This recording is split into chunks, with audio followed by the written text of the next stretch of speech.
Bienvenidos a Tu Amor en Letras. Soy el pastor Samuel Ortega. Viajemos ahora al libro del Levítico, el tercer libro escrito por Moisés, entre el periodo de 1400 a 1700 años antes de Cristo y colocando fecha clave año 1500 antes de Cristo. El libro de Éxodo termina mencionando que el tabernáculo había sido construido, la gloria de Jehová había descendido en el tabernáculo, pero Moisés y Aarón no habían podido entrar. Se les había impedido el ingreso al tabernáculo. Así que aquí comienza el Levítico ante la gran pregunta: ¿cómo un hombre pecador puede acercarse a un Dios santo? Esto lo encontramos en este libro. Para nuestro estudio, quiero que analicemos 5 temas que estudiaremos. Del capítulo 1 al capítulo 7 estudiaremos el tema de las ofrendas. Del capítulo 8 al 10 estudiaremos el tema del sacerdocio. Del capítulo 11 al 16 comprenderemos el tema de lo limpio y lo inmundo. Del capítulo 17 al 22 estudiaremos la santidad. Y del capítulo 23 al 27 hablaremos sobre la consagración. Entonces, comencemos leyendo el versículo 1 del capítulo 1 del libro de Levítico. Llamó Jehová a Moisés y habló con él desde el tabernáculo de reunión. Entonces aquí recordamos que ya la presencia de Dios está allí adentro y nos llama. De ahí que el título de Levítico de este libro en el hebreo es Yavikra o llamó. ¿Sí? Y en la traducción griega, la Septuaginta, entonces se le titula Levítico. ¿Por qué? Porque allí se habla mucho acerca de las funciones de la tribu de Leví, de los levitas y los sacerdotes. Pero lo esencial aquí es comprender que todo el libro se enfoca en cómo acercarnos a un Dios perfecto.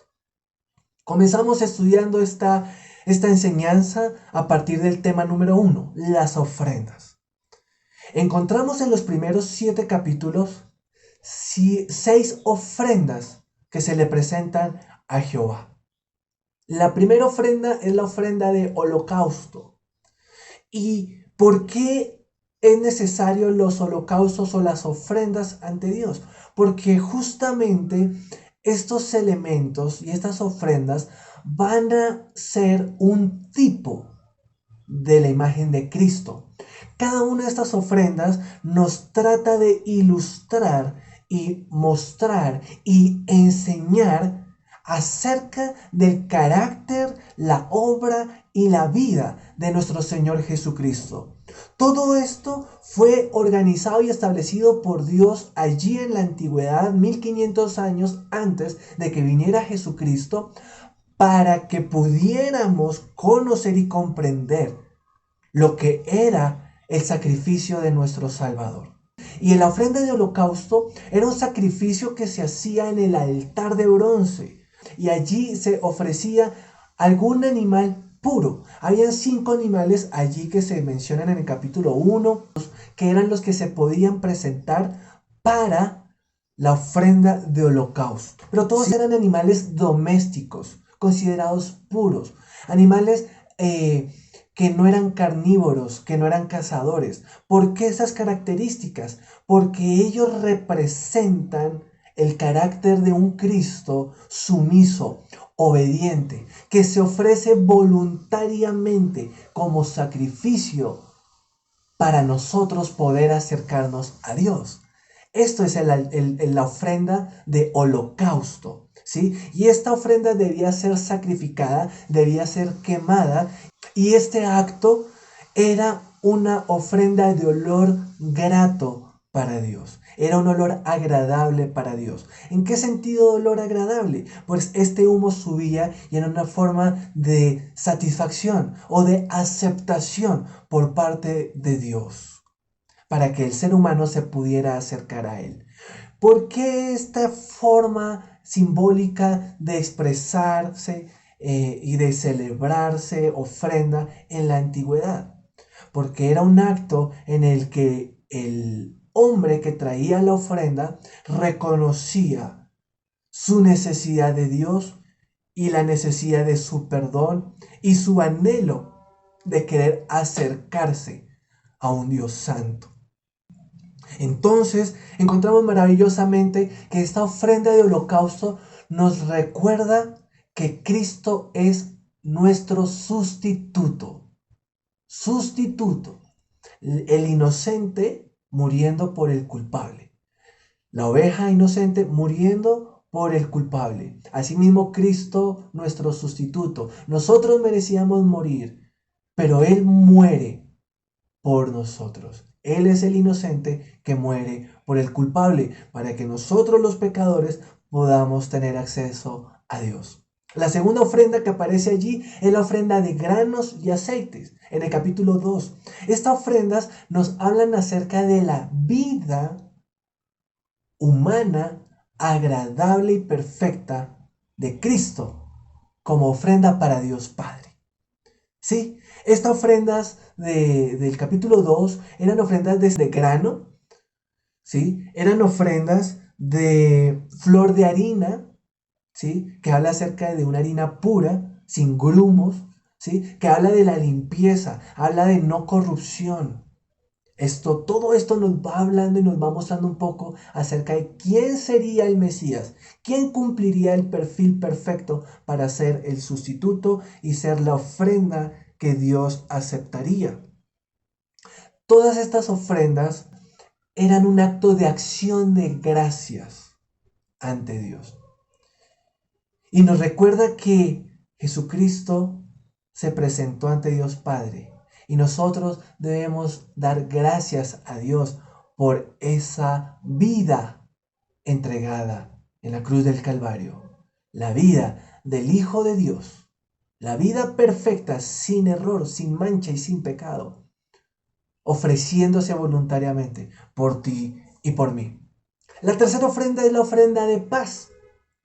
Esta ofrenda tenía unas características singulares. Alguna de esas que quiero resaltar era que la ofrenda que se ofrecía debía ser quemada por una parte quemada, y esa era para Dios, pero otra parte era para ser consumida por el sacerdote y para el sostenimiento de él, y otra parte de esta ofrenda también debía ser consumida por aquel que llevaba la ofrenda de paz.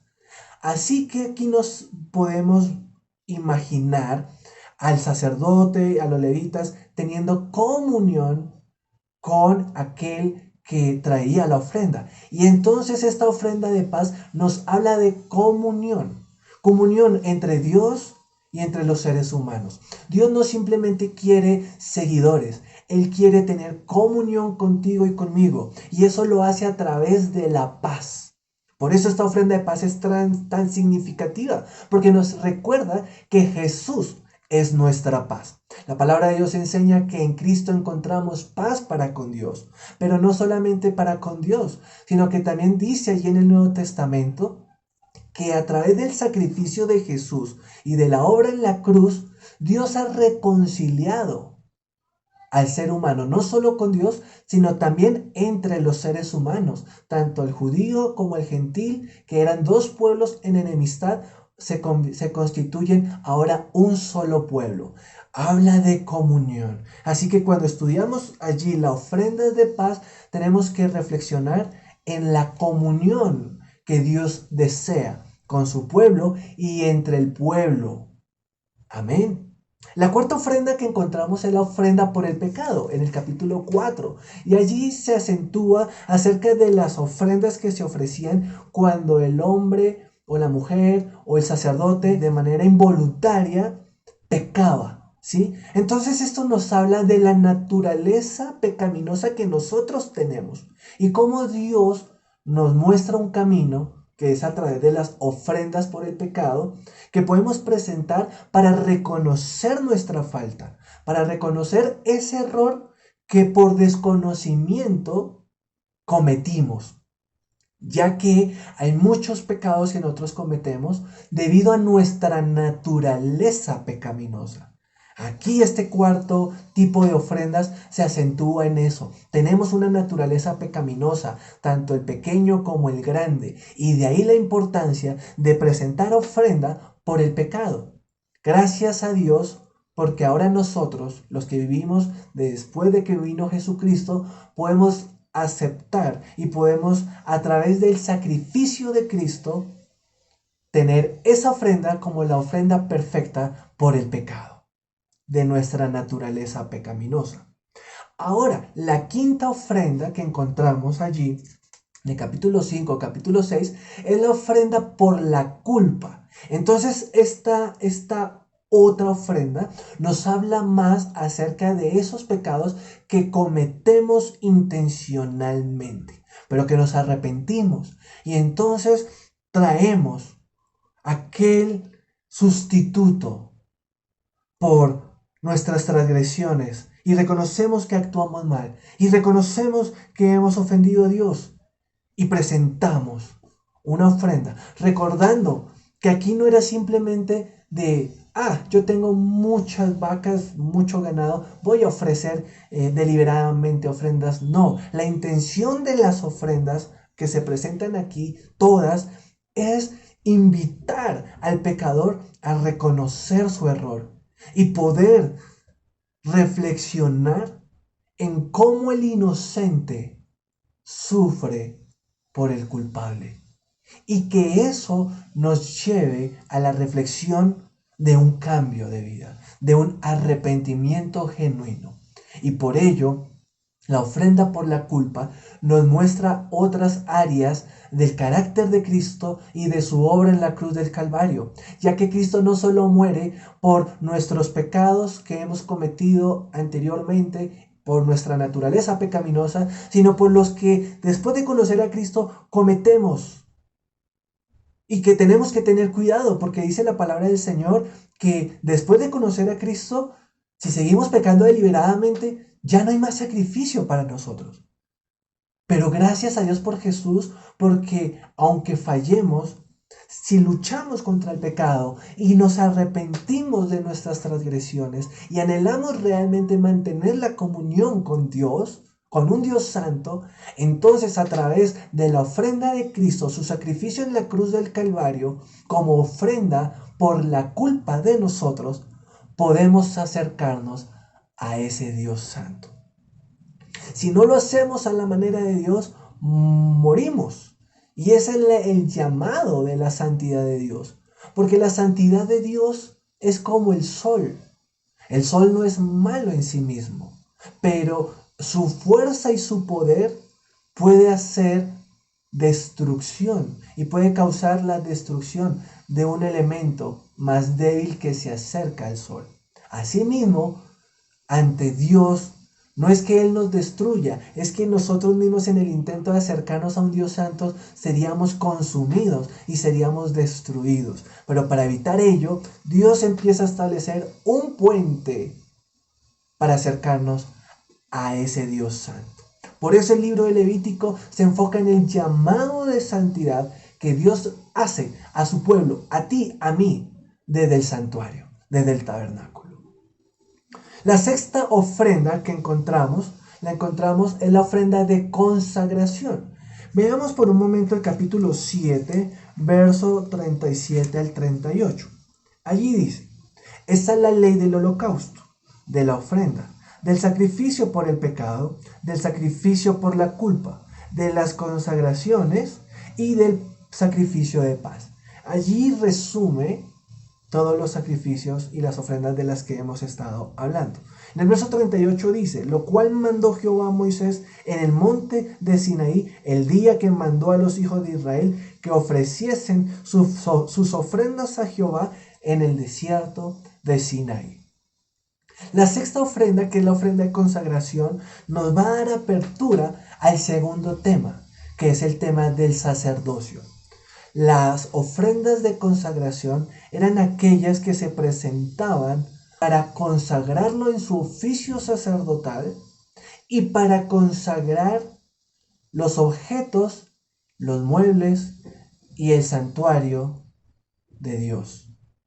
Entonces, esta consagración, que significa apartar, ¿no? Separar para, ¿sí? Entonces, el sacerdote y el santuario se consagraba para Dios. Y esto se hacía mediante una ofrenda. Y esta es la ofrenda que vamos a estudiar a continuación. Y a la vez incursionando en lo que es el sacerdocio. En el capítulo 8 encontramos que Aarón y sus hijos van a ser los primeros sacerdotes llamados a servir a Dios. Y en este llamado al sacerdocio quiero reflexionar en tres aspectos. El primero, la consagración en sí del sacerdote. Vemos allí que hay todo un rito en el que se requiere limpieza, en el que se requiere purificación, en el que se requiere sacrificio y una serie de características que se evidencian y se entienden a partir de las ofrendas anteriores que ya he explicado. Asimismo, el sacerdote tenía que presentar ante Dios una ofrenda porque el sacerdote también era ser humano pecaminoso. No era un ser santo, perfecto, no, era un ser pecaminoso que requería ser santificado o purificado o limpiado mediante el rito ceremonial para poderse acercar a Dios. Y en este acto de consagración se hacía también con sangre. Y una parte interesante en la consagración era que dice en el capítulo 8, verso 22 al 23, dice: después hizo que trajeran el otro carnero, el carnero de las consagraciones, a Aarón y a sus hijos, y pusieron sus manos sobre la cabeza del carnero, y lo degolló. Este acto de poner las manos sobre el carnero era simbólica de que este animal llevaba mis pecados. Mis pecados eran traspasados a este animal. Y este animal sufría el sacrificio, sufría el castigo y era sacrificado, era degollado. Y su sangre nos purificaba, porque la sangre era la demanda divina que satisfacía la santidad de Dios. ¿Por qué? Porque la sangre habla de la vida de ese animal. Por lo tanto, el sacrificio implicaba muerte del pecador. Pero como Dios no quiere la muerte del pecador, entonces nos sustituye con la vida del inocente, su sangre, para que nosotros no muramos. Y en el verso 23 dice: lo degolló y tomó Moisés de la sangre y la puso sobre el lóbulo de la oreja derecha de Aarón, sobre el dedo pulgar de su mano derecha y sobre el dedo pulgar de su pie derecho. ¿Por qué en estos tres lugares? Porque la oreja era una representación de santificar sus oídos para que el sacerdote pudiera o aprendiera a escuchar a Dios. En la mano derecha, porque implicaba que todo lo que él hiciera fuera consagrado por Dios. La mano habla del trabajo, de lo que se produce. Y el sacerdote, su trabajo era servir a Dios. Y en el pie derecho, ¿por qué? Porque esto habla acerca de una invitación y un llamado a caminar bajo la santidad de Dios, bajo la obediencia a Dios. Entonces, en esta consagración veíamos y vemos y comprendemos la importancia de que el sacerdote fuera purificado para hacer bien su oficio. Hoy en día tenemos el gran sumo sacerdote, nuestro Señor Jesucristo, el cual sí fue perfecto, a diferencia de los antiguos sacerdotes. Él no tuvo que purificarse, es una gran diferencia. Pero en el caso de Aarón sí lo tenía que hacer porque él era un pecador que iba a servir en la presencia de Dios. Ahora, otra cosa importante acerca del sacerdocio era la labor que él iba a hacer. Y era una labor intermediaria, ya que Dios no quería que todo el pueblo de Israel muriera en sus pecados. Entonces prefirió filtrar y hacer una selección, que en este caso serían los levitas y en este caso específico el sacerdote, como intermediario entre Dios y los hombres, para que el sacerdote pudiera llevar a Dios los pecados del pueblo. Y después de estar en la presencia de Dios, saliendo de allí, pudiera llevarle al pueblo el perdón de Dios. Pero es muy importante aclarar que aquí el sacerdote no era el que perdonaba los pecados. Él simplemente llevaba la respuesta de Dios, el cual decía, acepto el sacrificio y les perdono o no lo acepto. Simplemente este sacerdote era un representante que comunicaba la voluntad de Dios de perdonar. Nunca el sacerdote en ningún momento de la historia perdonó. Siempre va a ser Dios porque a Él es al que transgredimos. Y solo el que es transgredido es el que puede ofrecer perdón. Entonces, aquí encontramos la labor intermediaria del sacerdote en la antigüedad y de ahí la importancia de su oficio. Y finalmente, su imperfección.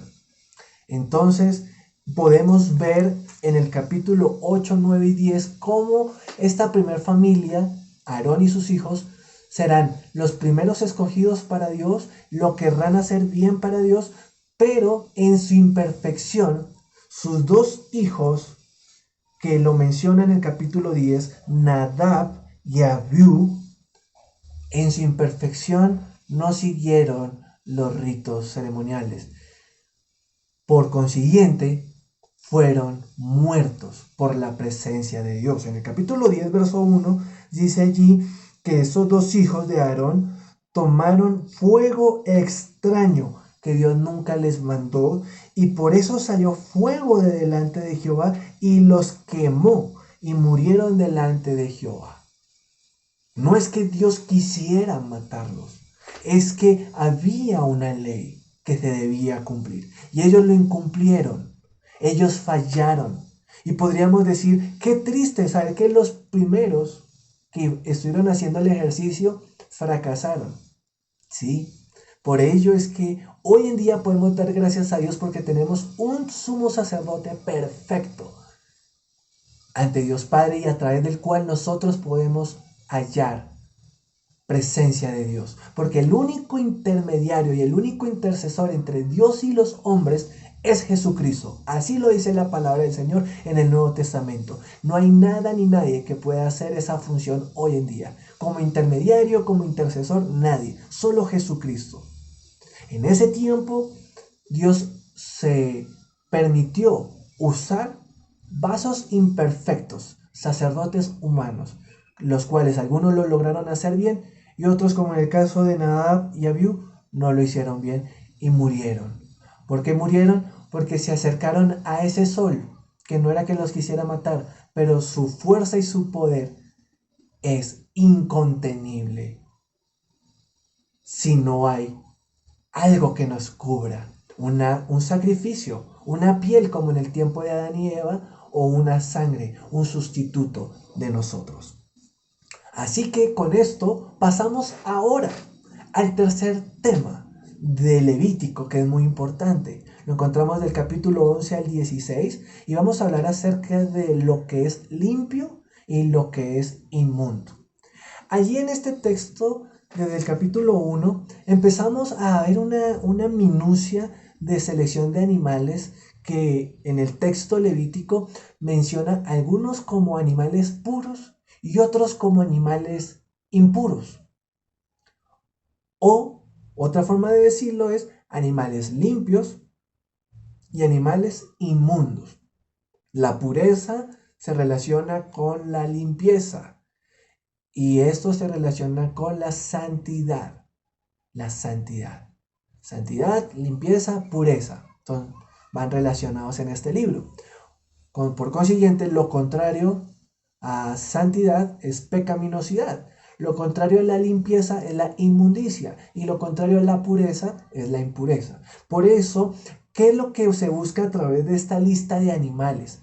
Lo que se busca es enseñar una verdad divina que está allí en la palabra del Señor, una verdad divina acerca de lo que es puro e impuro, de lo que es limpio para Dios y lo que no es limpio, que es más que unos simples animales o unos elementos o unos objetos. Esto nos habla acerca de nuestra vida, cómo está delante de Dios, si estamos procurando llevar una vida pura, una vida santa, una vida limpia, O en contraste, somos personas que llevamos una vida impura, una vida pecaminosa, una vida inmunda. De esto es lo que se trata estos capítulos del 11 al 16. Y lo que Dios le interesa es que nosotros reflexionemos entre qué tipo de vida vivimos y entender que si queremos caminar y vivir y tener comunión con un Dios santo, tenemos que trabajar y caminar cada día en el camino de la limpieza, en el camino de la santidad. Andar por el lado de la limpieza y dejar a un lado la inmundicia. Esa es la reflexión, esa es la invitación. Ahora, ¿cómo lo enseña Dios? ¿Cómo lo ilustra Dios Padre a través de la ley? Lo ilustra mediante 4 ejemplos. Entonces, el ejemplo número 1 es el contraste, ¿sí? Porque aquí estamos hablando de contrastes entre lo limpio y lo inmundo. Entonces, el primer ejemplo de contraste son los animales. Animales que eran limpios y animales que no eran limpios. Esto, más que ser un listado categórico por derecha establecido por Dios, es más inverso. Cotidianamente, estos animales eran considerados animales no aptos para comer, ¿sí? No eran agradables al ojo humano en la cultura hebrea. No era común comer insectos, no era agradable pensar en comerse un buitre. Hoy en día aún, si lo pensamos en comernos un buitre, un animal carroñero que se alimenta de ratas, que se alimenta de basura, eso no nos invita a comer, ¿sí? Diferente a una oveja o una vaca, ¿sí? Que son animales que se han cuidado. Entonces, este primer ejemplo que usa Dios a través de la ley es para enseñarle al pueblo que hay cosas que así para nosotros son cosas desagradables, para Dios hay cosas que son desagradables. Todo lo que es pecaminoso es desagradable para Dios y por eso no nos puede aceptar. Así como nosotros no podríamos aceptar un plato de comida que esté contaminado, que esté sucio, que veamos basura, que veamos residuos de rata, que veamos estiércol de algún animal ahí en la comida. No, lo rechazaríamos porque nos parecería inmundo, nos parecería asqueroso. Eso es lo que Dios Padre quiere enseñarle y mostrarle a su pueblo a través de las leyes de animales puros e inmundos. Que el pueblo pueda entender que lo inmundo, lo pecaminoso, para Dios es detestable. No porque sea cruel, sino porque sencillamente va en contra de su naturaleza. Así como para nosotros los seres humanos es contra nuestra naturaleza consumir el estiércol de algún animal, por ejemplo. Así es el primer ejemplo. El segundo ejemplo de contraste que Dios establece a través de la ley es a través de lo que tocamos, la muerte y la vida.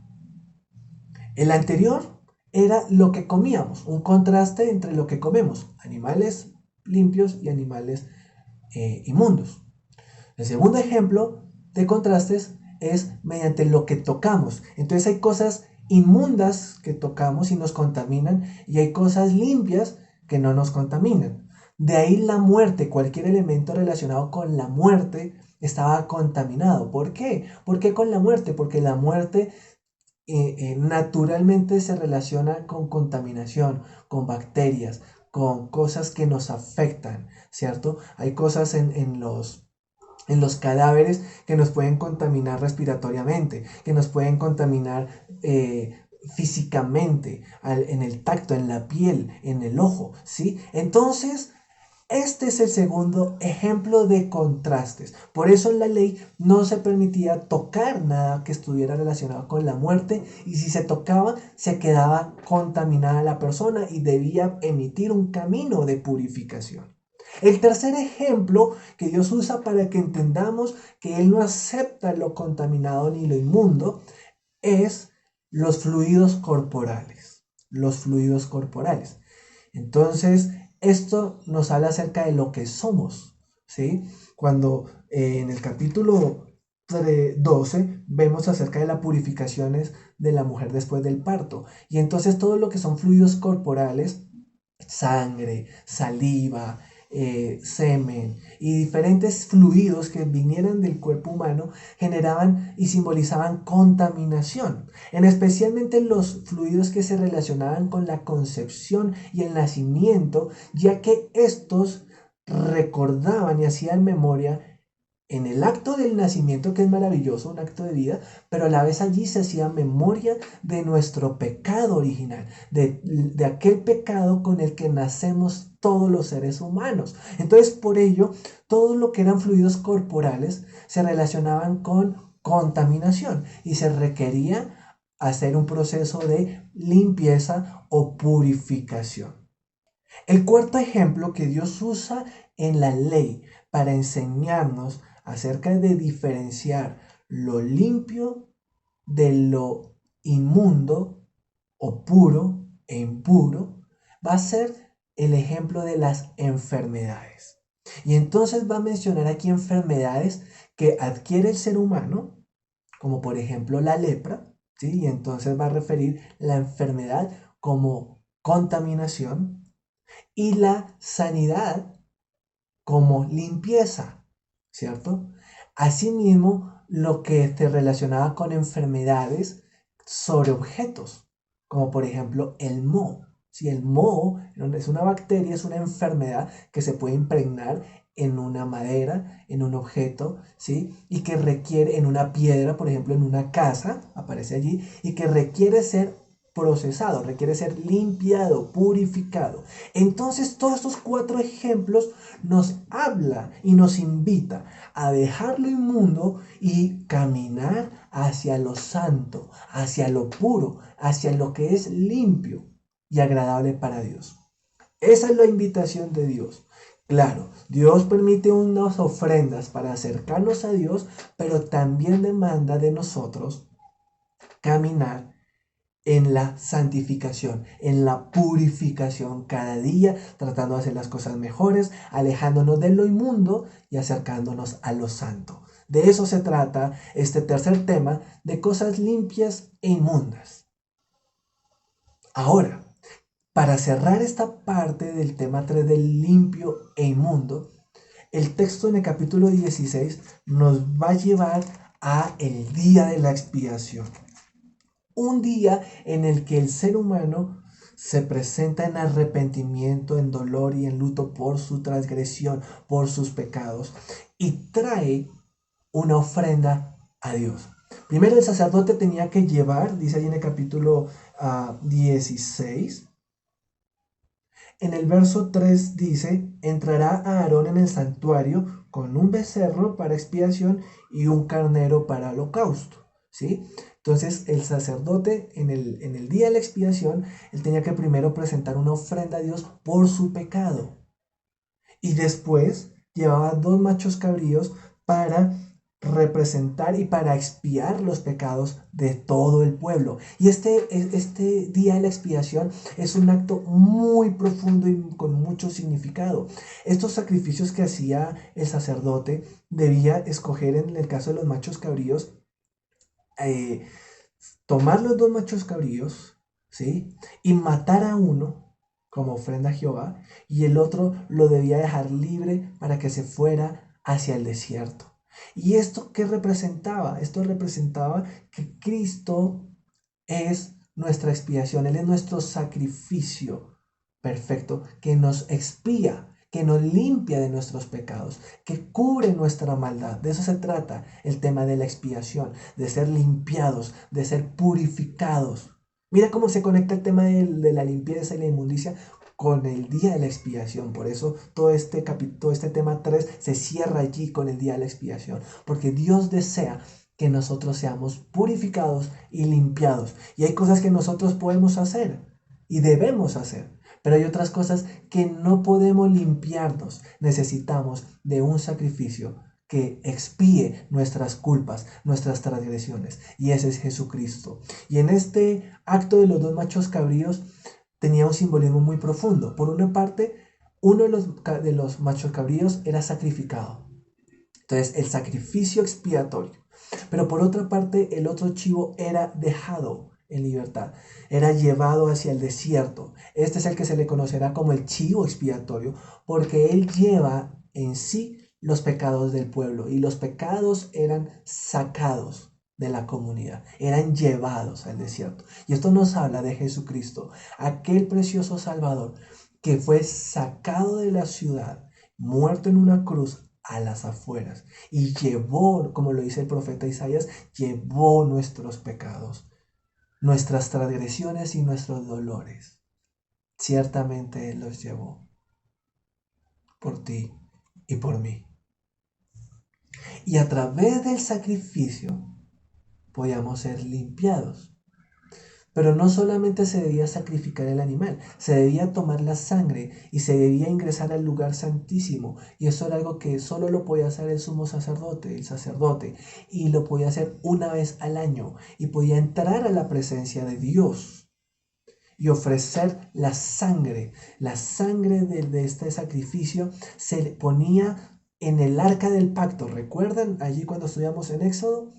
El arca del pacto, que era un cofre, tenía una tapa. Esa tapa se le llama propiciatorio. Y en ese propiciatorio se colocaba la sangre para mostrar ante Dios que la víctima, la vida de una víctima inocente se había ofrecido para limpieza de nuestros pecados.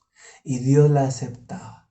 Asimismo, Jesucristo entró una vez y para siempre ante Dios Padre, presentándose como un sacrificio para limpieza de nosotros y poder así nosotros, los pecadores, tener acceso a un Dios santo, amoroso y maravilloso, pero santo, maravilloso, tierno y amoroso, pero santo. Y esto es lo maravilloso del día de la expiación. Ahora pasamos al tema número 4, que es el tema de la santidad. Y esto lo estudiamos allí en el capítulo 17 al 22. Allí encontramos la ley de santidad, varias leyes relacionadas con la santidad. Santidad es ser separado, ser apartado. Eso es santidad. Dios es santo, ¿por qué? Porque Él está separado de todo. Porque Él es creador y los demás somos creación.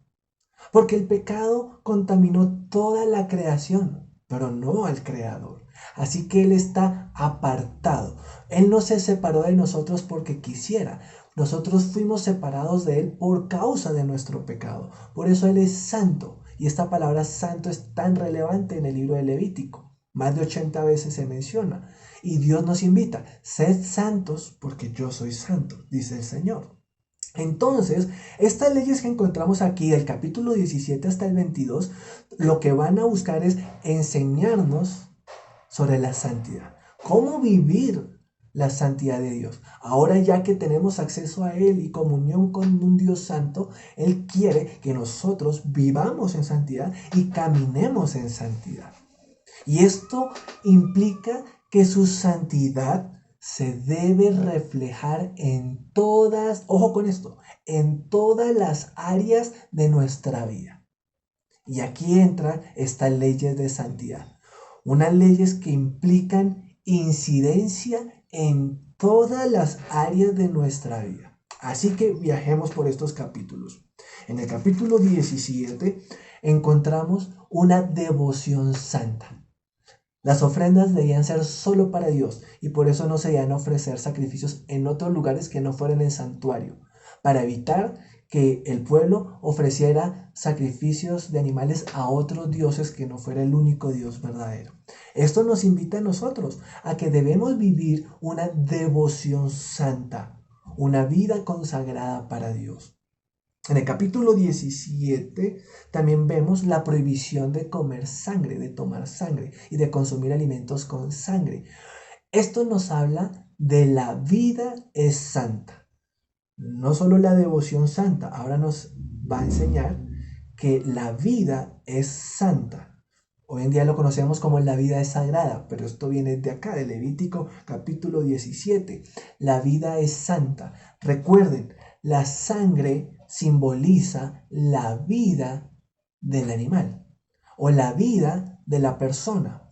¿sí? Entonces, cuando aquí Dios dice no consuman sangre, es porque Dios está interesado en una manera simbólica que comprendamos que la vida debe ser santa, debe ser digna, debe ser sagrada y debe ser cuidada. La vida es santa y nuestra vida debe ser santa. En el capítulo 18 encontramos temas relacionados con la sexualidad. Y aquí entonces Dios nos enseña acerca de una sexualidad santa. Sexualidad santa. Por eso les dije que esto abarca todas las áreas de nuestra vida. La sexualidad debe ser santa. Una sexualidad santa no se trata de hacer una oración antes de llevar a cabo el acto. No, habla acerca de toda su esencia y su naturaleza debe ser relacionada y debe ser llevada a cabo y debe ser practicada conforme la ley de Dios.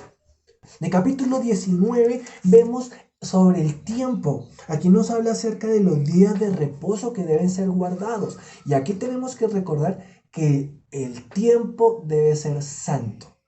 Y debemos tener un tiempo consagrado para Dios. Y eso implica no las 2 horas de los domingos, sino que esto nos habla de toda nuestra vida, 24/7. Debe reflejar todo nuestro tiempo, debe ser un tiempo de santidad para Dios. Nuestro tiempo debe ser un tiempo santo.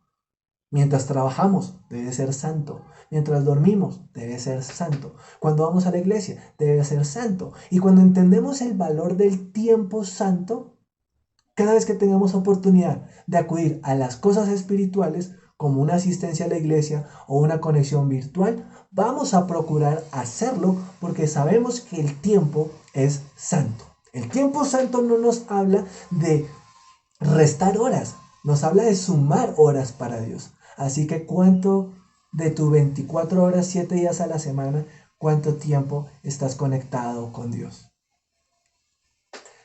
El capítulo 20 nos habla acerca del trabajo y nuestro trabajo debe ser un trabajo santo. Allí habla, por ejemplo, de las cosechas y se habla que cuando se cosecha no se debe recoger toda la cosecha, sino que se deben dejar ciertos elementos que caen del trigo y deben quedar en el campo. ¿Por qué? Porque nuestro trabajo no debe ser solo para nosotros, debe buscar también el bienestar del pobre, de la viuda, del necesitado. Aquí hablamos de justicia social. Dios está interesado en que nuestro trabajo refleje la santidad de Dios. No nuestro egoísmo, no nuestra codicia, la santidad de Dios. Por eso es que nuestro trabajo y nuestras ofrendas deben reflejar esto que Dios le interesa tanto. Un trabajo santo, misericordia para con el pobre, sostenimiento para el sacerdocio, para los pastores, para el templo. Trabajo santo. En el capítulo 21 vemos que el servicio a Dios debe ser santo. Allí empezamos a ver algunas directrices que deben tener los sacerdotes y se les demanda santidad al momento de servir. Hoy en día todos somos llamados a servir a Dios, pero ese servicio a Dios lo debemos hacer en santidad. Todo lo que tú hagas para Dios, debes hacerlo a la manera de Dios, conforme la palabra de Dios dice. Y de ahí la importancia que tú estudies junto conmigo la palabra de Dios. Y aún en tu tiempo extra en casa, estudiar la palabra de Dios. Estudiar todo Levítico que nos habla de la santidad. Capítulo 22 nos habla de las ofrendas santas. ¿Sí? Y aquí quiero hacer una reflexión.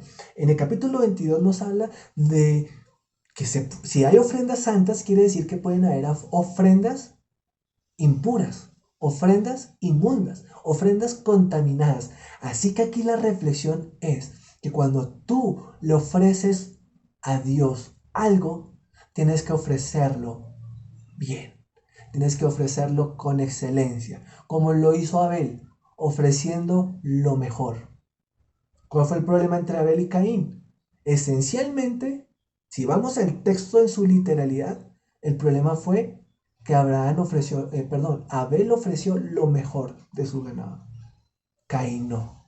Así que aquí hay una invitación, que si queremos ofrecer ofrendas santas a Dios, queremos llevar ofrendas a la iglesia para Dios, deben ser santas, de lo mejor, de lo mejor.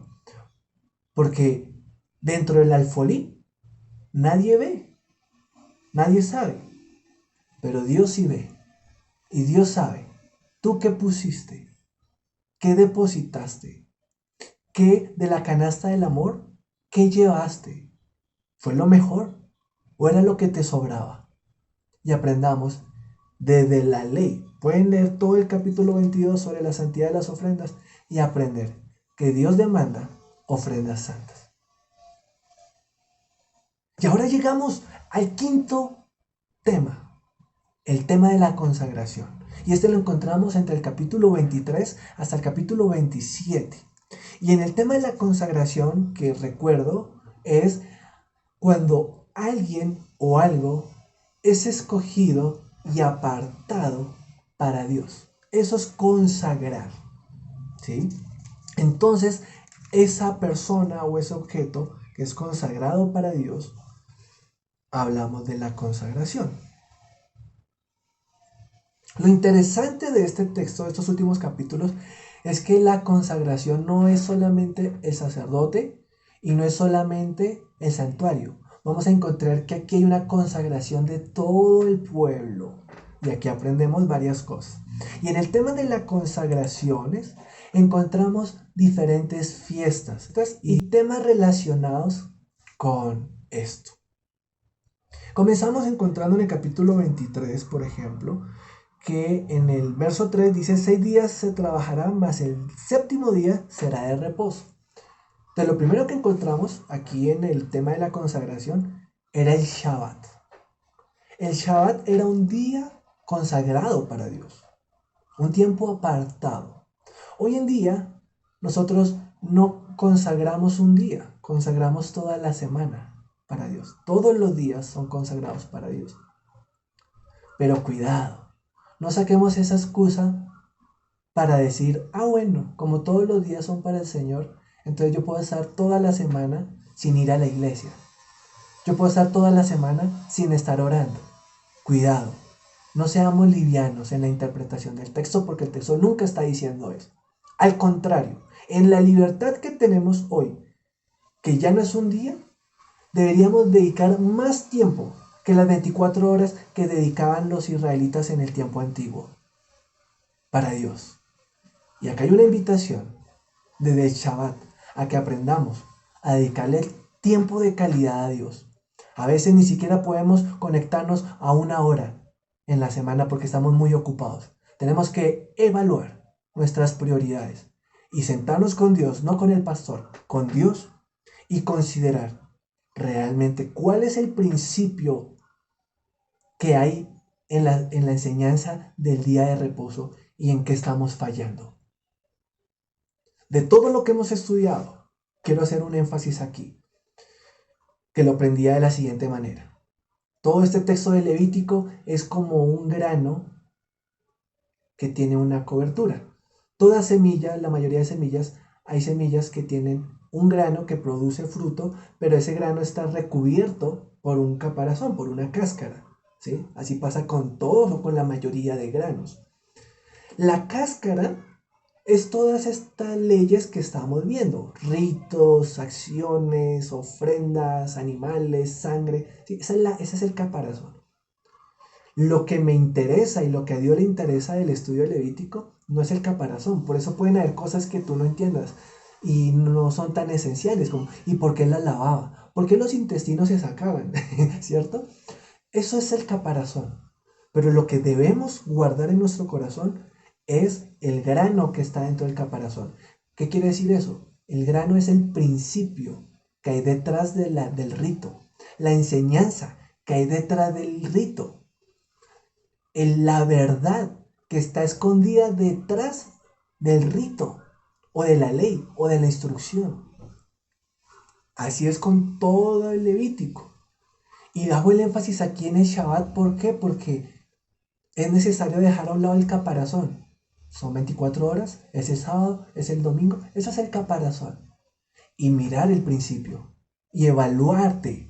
Te invito a que te evalúes cómo estás con relación al principio de dedicarle tiempo de excelencia a Dios, el tiempo que Él te pide, que Él te está pidiendo. Yo te invito a que le preguntes al Señor si el tiempo que le estás dedicando a Él, ese es el tiempo que Él demanda de ti, o te estás quedando corto. Pregúntale, pregúntale a Él. Te doy ese desafío en esta oportunidad. Pregúntale al Señor si lo que estás haciendo, lo que estás diciendo, lo que le estás ofreciendo a Él, es lo que Él te está pidiendo, o realmente la demanda todavía no es y Dios te está pidiendo más. Y cuando hablo de la demanda, no hablo de la demanda para satisfacer la perfección del sacrificio, porque eso lo hizo Cristo. Pero tú sabes y a lo que me estoy refiriendo. Y quiero que medites en ello. Porque si somos honestos, creo yo, no puedo decir todos, pero muchos terminamos quedándonos cortos con el tiempo que Dios demandaba. Y al final terminamos como aquellos apóstoles en la noche del Getsemaní, cuando Jesús les dijo, ¿no pudieron velar conmigo ni una hora? Dios a veces pide tiempos y a veces no le damos el tiempo que Él nos pide. A los apóstoles les pidió una hora específica. ¿A ti qué te está pidiendo hoy? El Shabbat. Ahora, no es, a partir del Shabbat vienen todas las demás fiestas. La Pascua, la siguiente que aparece allí en estos últimos capítulos, que en el hebreo es el Pesach, ¿no? Y conocemos que la Pascua es aquella fiesta de recuerdo que el ángel de la muerte pasó por encima de la casa y no mató al primogénito. ¿Recuerdan? Allí en el Éxodo. Muy bien, la Pascua. Esa la hemos explicado ya en otras oportunidades, que era una celebración en el que se mataba un cordero, se asaba y se consumía todo el cordero. Este cordero y la sangre de este cordero se pintaba en las puertas de las casas y esto representaba nuestra liberación de la muerte, que es lo que Cristo hizo en la cruz del Calvario. Él es nuestra Pascua, nos liberó de la muerte eterna, ¿no? La Pascua. Y que se debía comer con hierbas amargas. Y eso nos recuerda a las situaciones amargas que el cristiano tiene que enfrentar en su vida cristiana, porque el camino cristiano no es color de rosa. Y esto se celebraba con panes sin levadura. Y aquí viene la siguiente celebración, la fiesta de los panes sin levadura. Y esta fiesta y estos panes nos recuerdan que debían no tener levadura. La levadura representa corrupción o muerte o inmundicia, ¿sí? Por eso ninguna de las ofrendas, ni los panes sin levadura, ni las ofrendas que hemos estudiado hasta aquí, debían llevar levadura, porque la levadura corrompe la masa, la corrompe, genera muerte, ¿sí? Y por eso es que el pan se infla, porque las bacterias lo que están haciendo es una degeneración de la masa y por eso se puede inflar. Pero como es una degeneración, aunque es rica para nosotros, pero es una degeneración de la materia, Dios la rechaza, porque es una forma simbólica de decir, dentro de las ofrendas no puede haber corrupción. ¿Y quién es el pan? Cristo, lo aprendimos en el tabernáculo. Entonces, así mismo aquí los panes sin levadura nos hablan de Jesús, el Cristo perfecto que no tiene pecado. Aleluya. Y aquí tenemos estos panes sin levadura, que es la fiesta que en el hebreo es el Hag Matzah. La siguiente fiesta es la de las primicias, en hebreo Bakurim.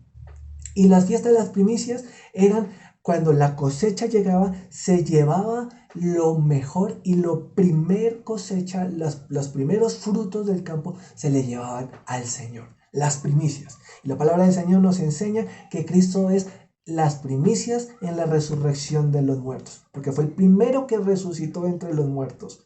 Él fue el primero. Y este es el simbolismo con las primicias. Por eso es que a Dios le ofrecemos lo mejor. Lo mejor. ¿Por qué? Porque las primicias eran donde el campesino israelita decía, todo mi cosecha, todo mi trabajo y el fruto de mi trabajo es en acción de gracias a Dios, es por causa de Dios. Así que lo primero se lo doy a Él. Primer lugar, Dios. Primer lugar, Dios. Primer tiempo, Dios. Primero de nuestras cosechas, Dios. Primero de nuestra economía, Dios, Dios. El principio de las primicias. La fiesta de las primicias. Primero, Dios.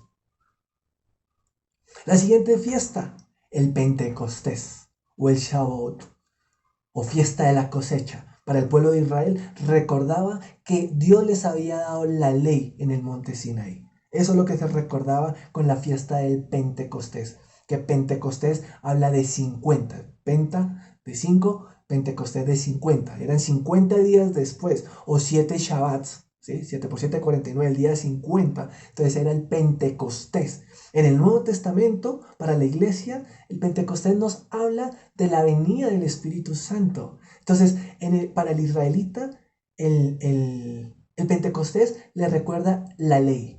Para los cristianos, nos recuerda la ley, la palabra de Dios y la venida del Espíritu Santo. Aleluya, preciosa fiesta para recordar. La otra fiesta que encontramos aquí de consagración es la fiesta de las trompetas o chofarín, que nos recuerda para la iglesia hoy en día la segunda venida de Jesús. Esta fiesta se tocaban trompetas, que en el caso de los hebreos, sus trompetas eran cuernos de animal, los cuales se le conocían como el chofar, y con esto se hacían toques y se hacían celebraciones y se hacía un llamado al pueblo de Dios de venir ante Dios. Era un llamado, sonaban las trompetas y el pueblo acudía a Dios. Asimismo, dice la palabra de Dios que en la segunda venida de nuestro Señor Jesucristo sonarán las trompetas y los que estábamos muertos en Cristo Jesús seremos convocados a la presencia de Dios. Aleluya, gloria al Señor, la fiesta de las trompetas o shofarim, de shofar, trompetas, ¿no? La siguiente fiesta que vemos allí es la fiesta del perdón o el día de la expiación, como lo hemos estudiado en Levítico, lo cual se conoce como la fiesta Yom Kippur, ¿no? Que ya la expliqué anteriormente de qué se trataba el día de la expiación. Una vez al año el sumo sacerdote entraba ante la presencia de Dios y Dios aceptaba, si aceptaba la ofrenda de sacrificio, el sacrificio como aceptación para cubrir el pecado del pueblo, consagrarlo y poder tener un año más de perdón. Gloria al Señor por eso. Hermosa fiesta, día de la expiación. La siguiente fiesta de consagración era la fiesta de los tabernáculos o Sukkot, y los tabernáculos eran las tiendas, así como había un tabernáculo de reunión que lo estudiamos en el Éxodo. Asimismo, esa palabra tabernáculo o tienda, que es donde viene la presencia de Dios, asimismo todas las personas vivían en tabernáculos o campamentos, lo que conoceríamos nosotros como campamentos o camping, ¿sí? Y entonces ese día se celebraba quedándose en cabañas en ramadas o en carpas, campamentos, ¿sí? Para recordar que éramos un pueblo que habíamos pasado por el desierto y vivido en desiertos y que no nos podemos acomodar al confort de este mundo, porque somos peregrinos. Vamos transitando por esta vida y en esta ya no nos quedamos. Nuestra patria no es colombiana, nuestra patria es celestial. Soy colombiano, sí, pero nuestra patria bíblica es celestial. Tenemos una patria celestial que nos espera. Aquí estamos pasando como peregrinos, como extranjeros. Así que la fiesta de los tabernáculos nos recuerda a nosotros como iglesia que lo que pasa en esta vida es pasajero. Es pasajero. Y debemos poner nuestra mirada allá, allá también, el Sukkot. También esto nos enseña en la fiesta de los tabernáculos. Se recuerda que la presencia de Dios vino y habitó en medio de su pueblo. Eso lo aprendimos finalizando Éxodo, cuando la gloria de Jehová vino al tabernáculo y descendió y habitó en medio de su pueblo. Y esto nos recuerda a Jesús, allí en Juan capítulo 1, cuando dice que Él vino, que Dios vino en forma humana, encarnada, y habitó en medio de nosotros, caminó entre nosotros, durmió entre nosotros. Aleluya, hermosas fiestas. Estas son las fiestas que se mencionan en Levítico y todas nos invitan a la consagración. No de uno, no de dos, sino de todos como un pueblo para Dios. Hay dos fiestas adicionales que no las estudio, no las estudiamos porque no entran en el texto de Levítico, solo las menciono, que son la fiesta de las luces o el Hanukkah y la fiesta de gozo o Purim, que esa la veremos cuando estudiemos Esther. Pero aparte de estas otras fiestas, nos queda faltando en el capítulo finales de Levítico hablar sobre dos cosas más para ir concluyendo. El año de reposo y el año de jubileo. ¿Qué es el año de reposo? 6 años se trabajaba la tierra y el séptimo se daba descanso. Comenzamos el tiempo de consagración hablando del Shabbat, el séptimo día. Cerramos el tema de la consagración hablando del año shabático o el año sabático. ¿Sí? Si para ti un día te parece mucho un tiempo dedicárselo al Señor, 24 horas, ahora analicemos este que es un año completo. Tenemos que empezar a evaluar, ¿no? Prioridades en la vida. ¿Qué pasa?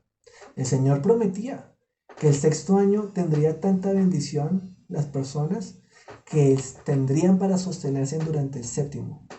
Y ya el octavo, cuando volvieran a buscar sus trabajos en el campo. Esto nos habla de fe. A veces no soltamos tiempo para Dios porque no tenemos suficiente fe. Y esta es la reflexión con el año de reposo, que era una ley. El campo debía descansar el séptimo año completamente. ¿Tú le das ese descanso a tus trabajadores? ¿Tú te das ese descanso a ti mismo? Cosas para considerar. Y el año del jubileo. Entonces, está el día 7. Día 7, llega un año, 6 años, el séptimo año de descanso y otra vez 6 años, séptimo de descanso y se repite 7 años, así, o sea, 7 veces 7, ¿no? Eso nos daría 49 años y el año 50 entonces va a ser el año del jubileo. Y ese año nos habla y enseña el texto que es un año del perdón, donde se perdonan todas las deudas, donde se perdona todo y donde el que era esclavo es liberado, ¿sí? Donde el que tenía una deuda era perdonada, el que había perdido una tierra era recuperada. Y era una ley maravillosa que Dios estableció para que hubiera un equilibrio social, económico, para que hubiera una redistribución económica. Pero no era que todos tenían todos por igual, no, era una oportunidad que se brindaba cada 50 años para que el que se había equivocado pudiera aprender de su error y no volver a equivocarse. ¿Me explico? Porque si pensamos 50 años, es una reflexión personal que hago y es que eso implica que normalmente cada persona tendría la oportunidad una vez en su vida de celebrar el año del jubileo. Quizás cuando tuviera 10 años o cuando tuviera 20, 30, 40, 50, 80, no lo sé, pero una vez. Los más beneficiados por ahí dos, a lo mucho, por ahí quizás a los 10 y a los 60 años, ¿no?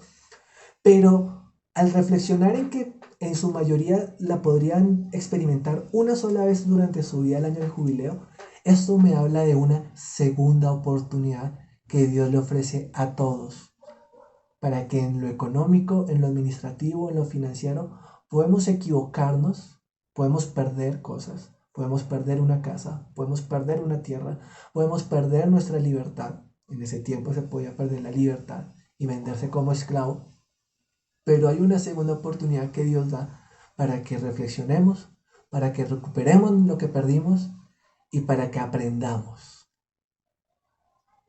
Qué hermoso es el año del jubileo. Nos habla del perdón, de la libertad. Y todo esto se origina ¿en dónde? En el Shabbat. ¿Y cuál es la esencia del Shabbat? ¿Cuál es el grano que está dentro del caparazón? Dios debe ser lo primero en nuestra vida, en nuestro tiempo, en nuestras prioridades, en nuestros recursos, en nuestra familia, en nuestra espiritualidad. En todo Dios debe ser el primero. ¿Y por qué Él debe ser el primero en todo? Porque Dios es santo. Aleluya. Porque Él es santo. Y porque Él te dice a ti, sed santos porque yo soy santo. Y el camino de la santidad inicia colocando a Dios en primer lugar. Con esto concluimos este maravilloso recorrido por Levítico y concluimos con un versículo. Levítico capítulo 19, verso 2. Habla a toda la congregación de los hijos de Israel y diles: santos seréis, porque santo soy yo, Jehová vuestro Dios. Dios te bendiga y Dios te guarde.